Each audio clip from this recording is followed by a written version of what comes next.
कुछ ऐसी टेक्नोलॉजीज़ हैं जो पहले से, लेकिन उसका यूज़ लिमिटेड था। वो अब आजकल बहुत फ्रीक्वेंट, जैसे मैंने बताया कि पहले जिन पेशेंट्स की आर्टरीज के अंदर चूना जमा हुआ है, कैल्शियम जमा हुआ है, तो इन पेशेंट्स के अंदर हम कोई हाथ नहीं लगाता था, इनको हम सीधा बाईपास सर्जरी के लिए भेजते थे। तो अब हमारे पास ऐसी टेक्नोलॉजीज़ हैं जिसके अंदर हम इन सारी नसों को स्टेंट डाल के खोल सकते हैं। वो नई टेक्नोलॉजीज़ क्या हैं? रोटाब्लेशन कहते हैं उसको। डायमंड की बल की मशीन आती है जिससे कैल्शियम को हम तोड़ देते हैं। ठीक है, ऐसी ऑर्बिटल एथरेक्टमी की मशीन आती है जिससे हम कैल्शियम को तोड़ देते हैं। उससे ऊपर एक ऐसी मशीन आती है इंट्रावैस्कुलर लिथोट्रिप्स, शॉक वेव देते हैं आर्टरीज के अंदर जिससे कैल्शियम को तोड़ देते हैं, उसका उसमें स्टेंट डाल सकते हैं। पहला तो ये हो गया।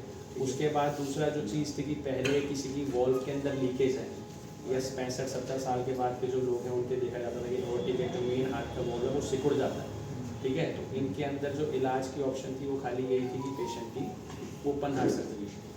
ठीक है, अब इनका भी इलाज बिना ओपन हार्ट सर्जरी के पैर से जैसे हम स्टेंट डालते हैं सेम उस तरीके से बॉल रखते हैं। ठीक है ना, कोई चीरा फाड़ी कुछ नहीं होती, पैर में आपके 2 या 3 सुई लगती हैं, उससे आप चाहते हो हार्ट में तार डालते हो, उसके ऊपर बॉल लगा जाता है। तो अब वॉल रिप्लेसमेंट जो है ये सारी की सारी हम लोग करते हैं, जो कि बिना चीरा फाड़ी के आप उसका इलाज कर सकते हैं। तो जो आर्टरीज आपकी, जैसे मैंने बताया कि जिनके अंदर कैल्शियम बहुत ज़्यादा जमा होता है, उनका इलाज आप कर सकते हो। ठीक है, हार्ट के अंदर कुछ जैसे लोगों के जो छेद होते हैं जो बचपन में डिटेक्ट नहीं हुए, वो लेट एज में जाके पता चलता है, तो उसका भी ओपन हार्ट सर्जरी के बजाय, जैसे JS की जो हार्ट के अंदर छेद है, तो उसका भी बिना ओपन हार्ट सर्जरी के पैर से ही आप बिना कोई चीरा फाड़ी करे हुए सुई लगाई पाइप डाल के उसके थ्रू हम हार्ट के छेद को भी क्लोज कर सकते हैं, अगर वो इस कंडीशन में है कि उसको किया जा सकता है।